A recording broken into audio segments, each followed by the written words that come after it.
Well, good morning and happy Thanksgiving. We're so excited that you've joined us on Thanksgiving Sunday. And us this morning is more than the usual crowd. We've got a couple people who have agreed to share their stories this morning, just in the spirit of Thanksgiving, giving thanks for what God is doing in our lives.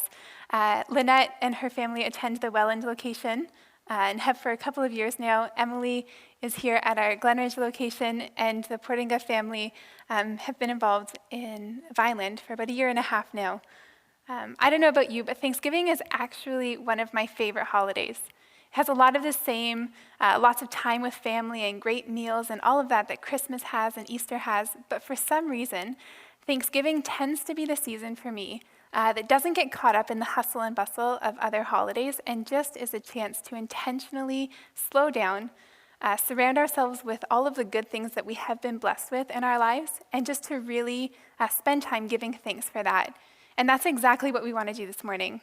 So being that Thanksgiving is my favorite holiday, I actually feel as though this theme of gratitude has been pretty consistent in my life in preparing for the last couple of weeks. I recently came across a video, I think it was posted on Facebook, and the title of that video captured me. It's put out by a group called Soul Pancake, and the video is called The Science of Happiness, an Experiment of Gratitude. So of course, with this theme of gratitude, I clicked in, and for the next 7 minutes was essentially introduced to a study that was done on the biggest indicator, or the biggest component or piece or experience that affects someone's level of happiness or level of contentedness.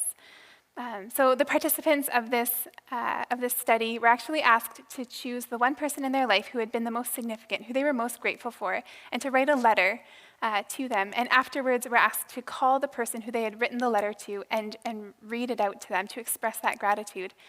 And at the end of that video, essentially the point that they're making is that the most significant impact, what has the most significant impact on someone's level of happiness or their level of contentedness, is their willingness or their experience of expressing gratitude.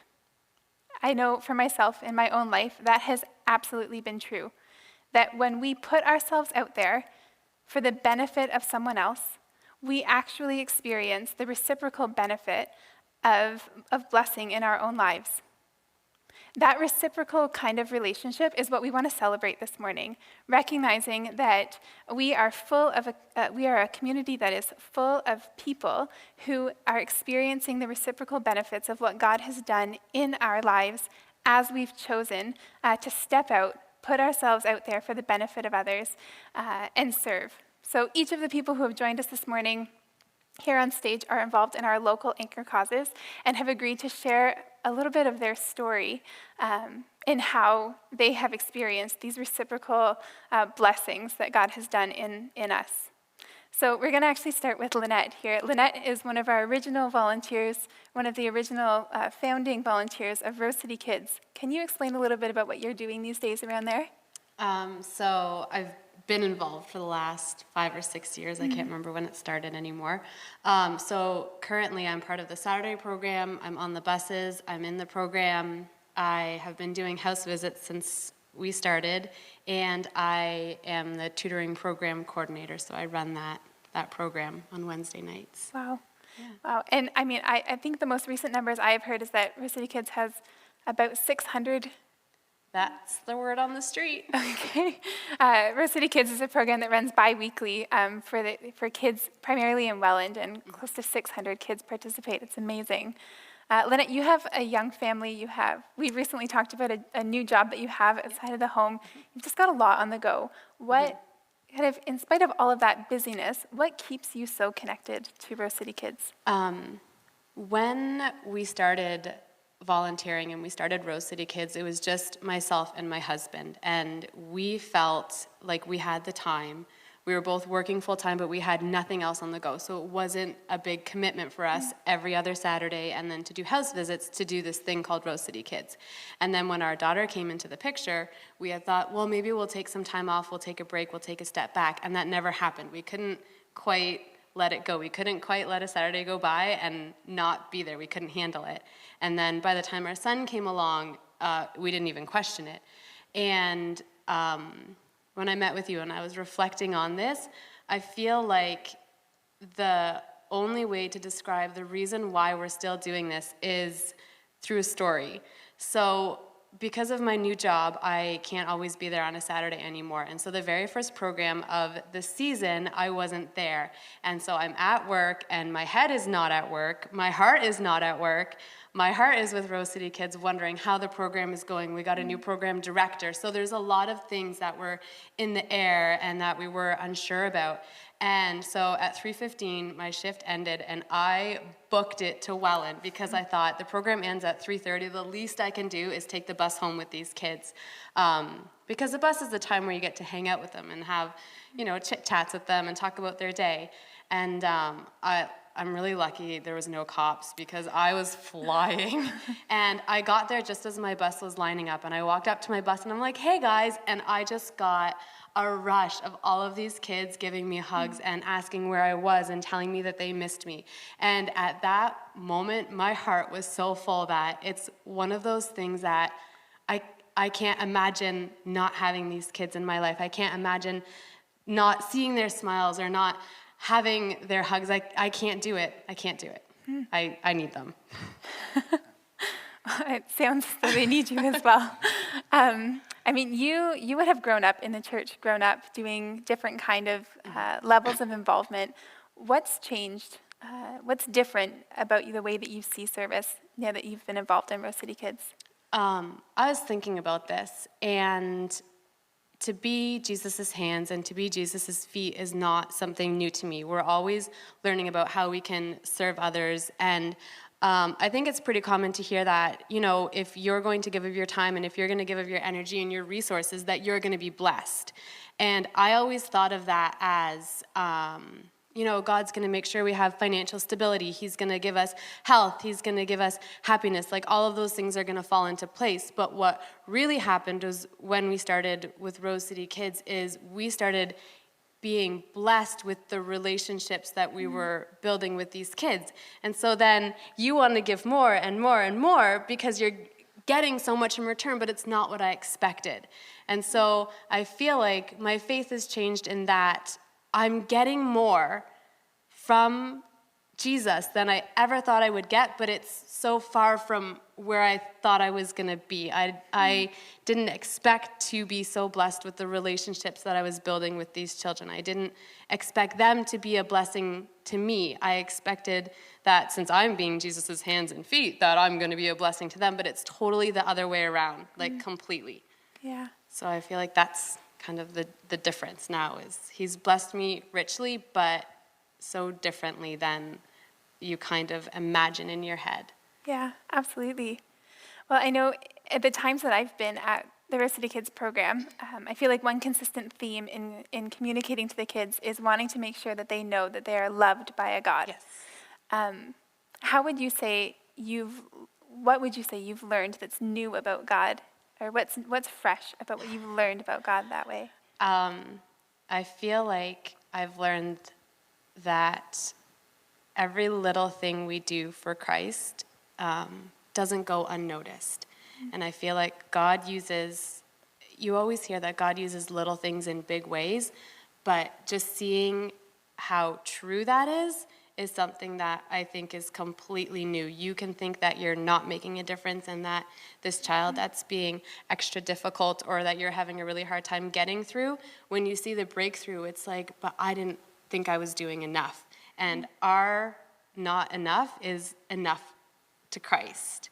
I was talking to one of my volunteers, and I was just having a hard time wrapping my mind around the fact that we've got over 500 kids that we're trying to reach, and we hear all these great stories about that one child and that one kid, and I was just getting overwhelmed with the fact that, yeah, this is a great thing for this one child, but there's 500 more that we don't even know what's going on in their life. We don't even know how we're helping them. And this volunteer just stopped me and slowed me down and said, but we're being faithful. And that's all God has called us to do, is to be faithful. And to me, whenever I get down about the job out there and how much needs to be done, I just remind myself, all God has called me to do is to be faithful. And if I can be faithful, then he's going to do big things. Yeah. So I kind of went off on a tangent there, but That's okay. we came back here. I think that's probably one of the most significant and in some ways the most ongoing lesson that we can learn about God, right? Is his faithfulness and just how steady he is in It's that. incredible. Yeah, that's awesome. It's awesome. So in the theme of Thanksgiving, what are you most thankful for about Rose City Kids this year? Well, I'm thankful for the kids that attend. I'm thankful that they trust me enough that they want to be in a relationship with me. I'm thankful for the volunteers that show up Saturday after Saturday, like way more energetic than me most of the time, and pumped to pour into these kids' lives. I'm thankful for our buildings. I'm thankful for where I think Rose City Kids is going. I'm thankful for the difference it's making. I'm thankful that people in the community know about us. Yeah, I'm thankful for Rose City Kids. I think we have a lot to be thankful for. Yes. That's awesome. I think one thing that's always so evident when we talk about Rose City Kids, and we've had the chance to do that quite a bit, is just the significance of the relationships that you have in your life through the program. And I mean, we talk often as a church and as an action team, our model of ministry is about being relationally based. And Emily, that's one thing that's always stood out to me in the way that you talk about your involvement as well, being involved at the shelter. Can you share a little bit about what you're doing at the shelter these days?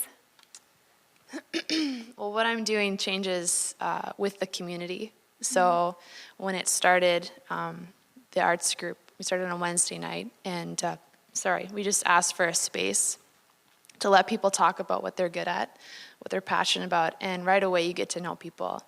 And so it focuses on being collaborative, and how do you work with all kinds of people with all kinds of backgrounds, and they're coming to the table with different emotional things and different spiritual things, but the focus is to do it together and to do it creatively. So kind of what has been set as an expectation is that everyone is valued and that everyone has kind of an opportunity to be a part of what we're doing as a project. So it really communicates to each person that they're needed and that they have something to offer, which in the shelter community is a very profound thing, and it transforms people, and I've seen that since the program has started.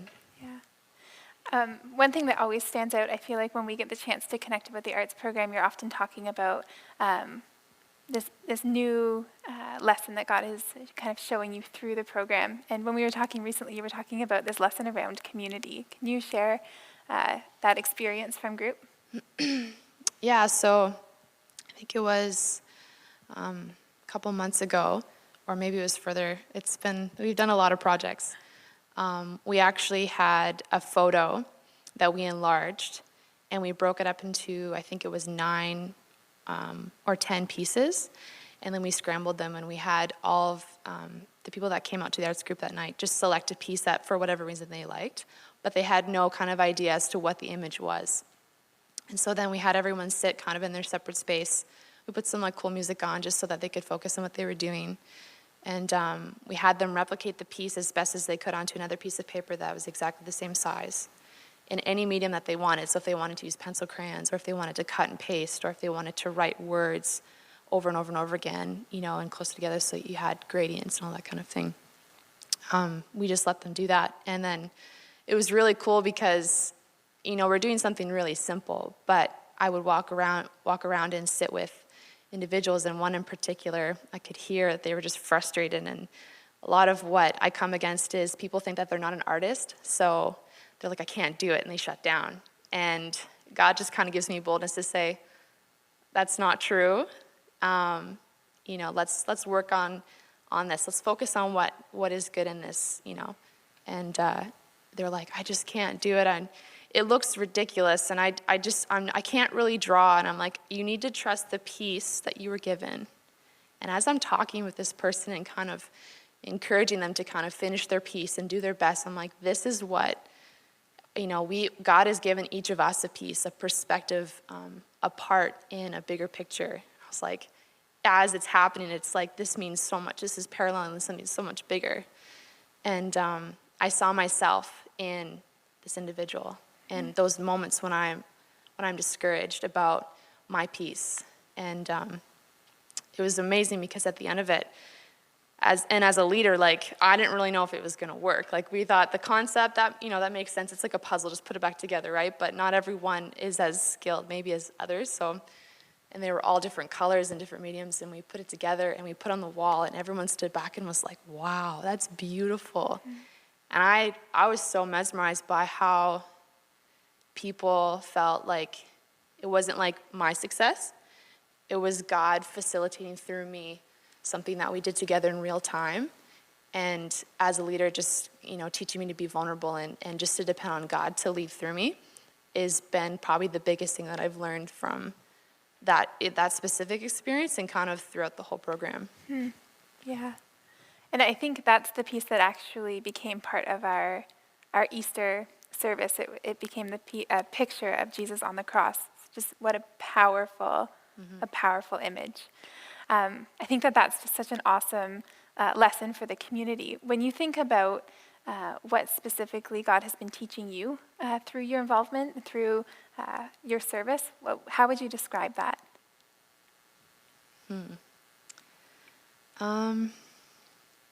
I think it's in trusting God, or it's trusting God to lead you and kind of discerning and looking at the little piece that he's given you to steward. So your time, your energy, your finances, your heart, like your mind, everything that you have, God has given you to steward. And for me, it felt like the arts program, even, it started really small. And God has added to it, added so much more than I expected.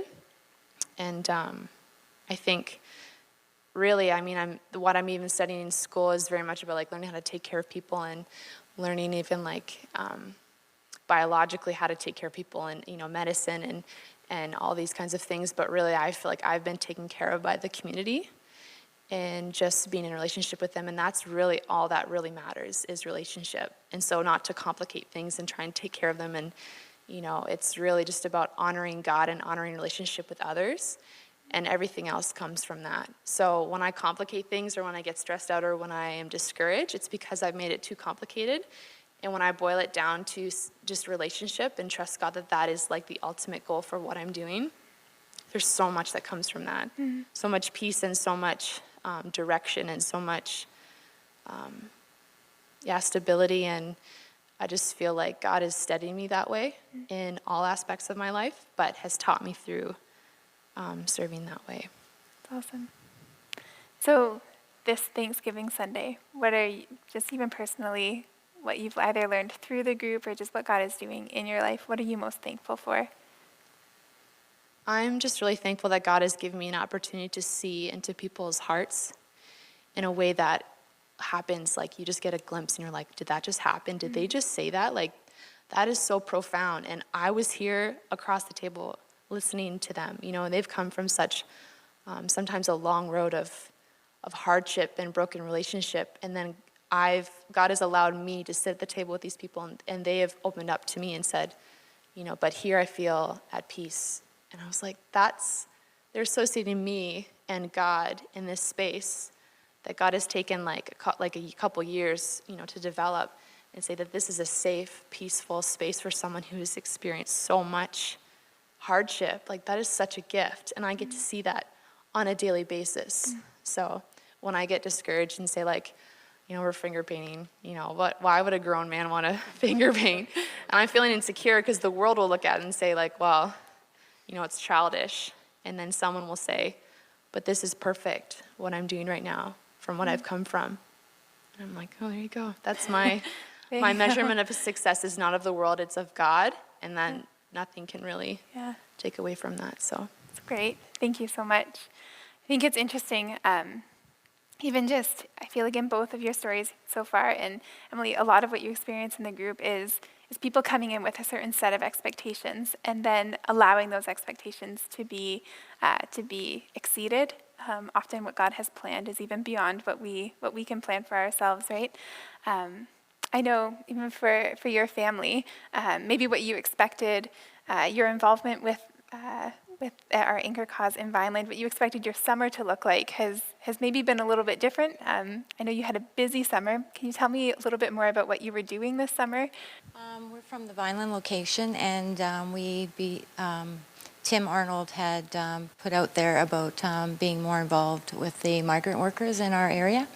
And so the one Sunday we had the opportunity of meeting a few of the workers that came with him to church.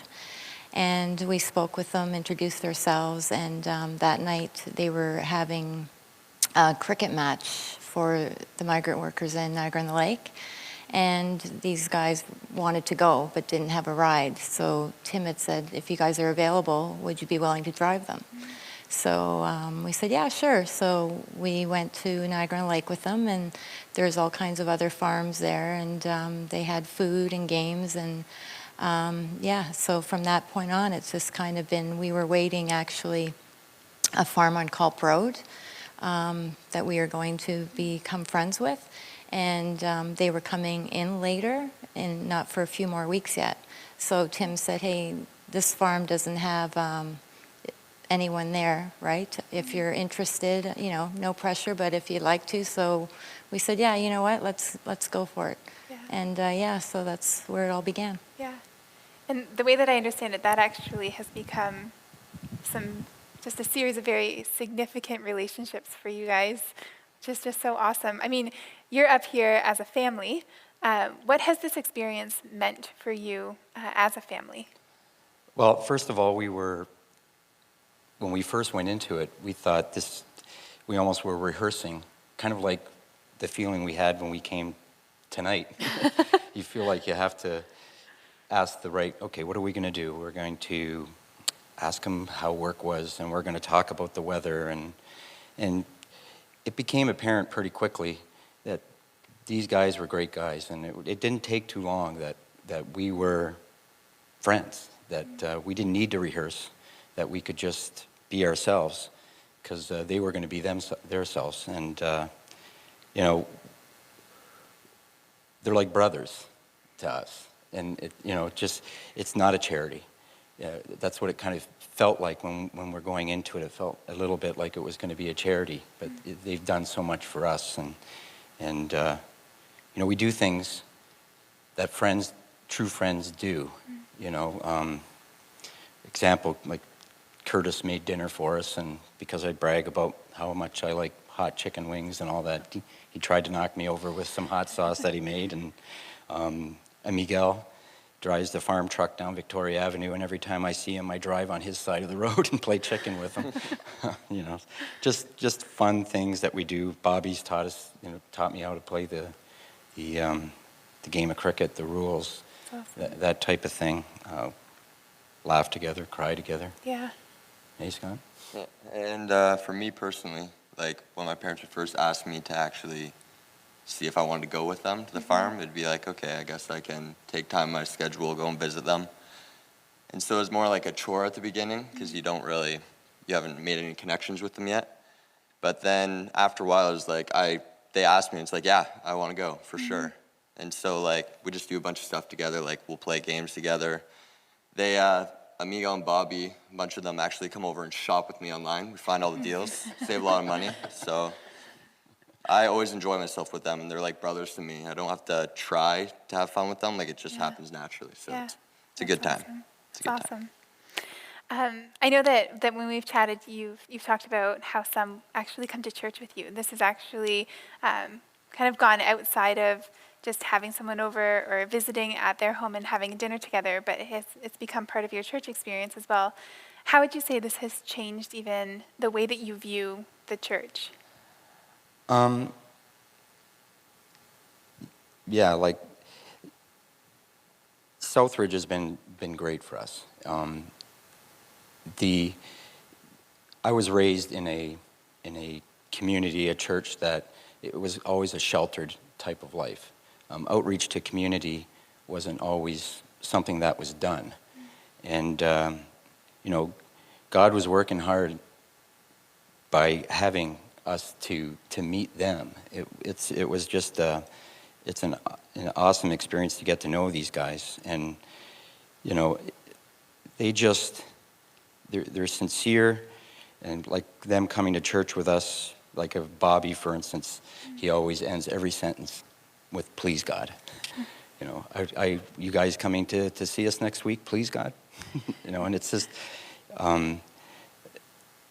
the community feeling that we've never experienced before. It's amazing how through these migrant workers we're able to experience it with these guys. Yeah, that's awesome. Thank you so much. Thank you.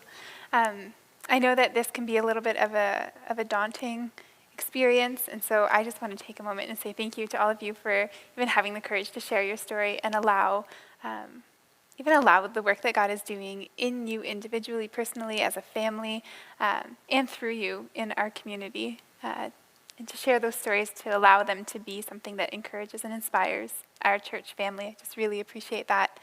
I mean, I have the privilege of hearing stories like this and so many others from throughout our community on a regular basis, whether that is someone sharing just that they're having a great time as they get to know some of our guys from the shelter through climbing, or in more in-depth conversations when someone is sharing vulnerably just how they're experiencing God in new and fresh ways as they explore more and more of what God's heart is as he loves them and loves the people who are closest to God's heart.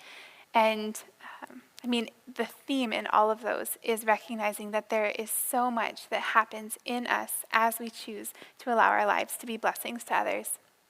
I remember in the early days of the shelter, we actually were trying to find this phrase that would capture, kind of in just a couple of words, what this reciprocal kind of blessing relationship actually is. And of course, with our staff team, this became a bit of a contest. I believe there were probably prizes on the line, and I don't even know who won, but the phrase that has continued to stick in my mind is transformational surprise party. So judgment on maybe how corny or silly that is aside, I think that captures really well what we're actually talking about and what happens. I mean, we've heard from all of you, and I think it's consistent to say, I mean, there's been transformation, whether that's just in our hearts, in the way that we value and see people, in the way that we understand God and his active role in our lives. I mean, surprise. We talked a couple of times, even just in the last couple of stories, about how our expectations, what we thought was coming, has just been different from the way that God has exceeded those expectations. And I mean, hearing about the friendships, the deep friendships that you have with some of the workers, hearing about how fun the program is, and just the depth of relationships, and just the ways that you can laugh together with the guys that you know, there's a lot of joy in that. I think, I mean, getting to know more of your stories as you've been sharing, I mean, you would definitely be people who characterize that joy that can come from service. And I can't help but think that is so much more of the heart of what we're actually talking about. I mean, we were introduced as a church community to the story of the Good Samaritan last Sunday, and we will continue to be kind of referencing that story throughout Hope Lives. And I think that one thing that we have to make sure stays in the front of our minds is just recognizing that the parable of the Good Samaritan is in response to a question, but not necessarily to the immediate question that we think is being responded to. The immediate question is who is my neighbor? But the reason that question is being asked is that Jesus was asked the original question of what must I do to inherit eternal life? And he's asking, what do I have to do to experience this full and abundant life, this life of promise and purpose, this life that you have intended for me to live? And when we look at Jesus' answer to that question, we recognize that it's living this life of a Good Samaritan, living this life where we put ourselves out there to be a blessing to others so that we can experience the reciprocal benefit of what God wants us to experience, the life that he wants us to live. And that's what we're celebrating this morning. It's not about the obligation or the burden or the sacrifice of serving, but it's about celebrating the new measure of God's grace and love that he extends to us and the blessing that we experience in our lives as we choose to be a blessing to others and to serve joyfully. That's what we celebrate. Your stories, the countless other stories that are in our community. And it's for these reasons and so many more that we are just overwhelmed with gratitude to God this Thanksgiving Sunday. On that note, we're going to pray, and then the band is just going to launch us into some more celebration of that. God, thank you. Just such a fitting way to start, Lord. We thank you for the way that you have called us to a life that is full and abundant. God, thank you that you are a God who is active and moving in our lives. God, that you want us to experience life that's so far beyond what we want for ourselves. And God, that you have placed us in a community where we can do that together. Father, I pray that we would take the challenge of what it looks like to become a good Samaritan, that we would take that to heart and really explore the ways that you're leading us to something new. And God, I pray that you would continue to anchor our heart in a love for you and in a gratitude for you, and have that overflow in the relationships that we have, in how we see people, and ultimately, God, that what we do would be honoring to you. In Jesus' name, amen.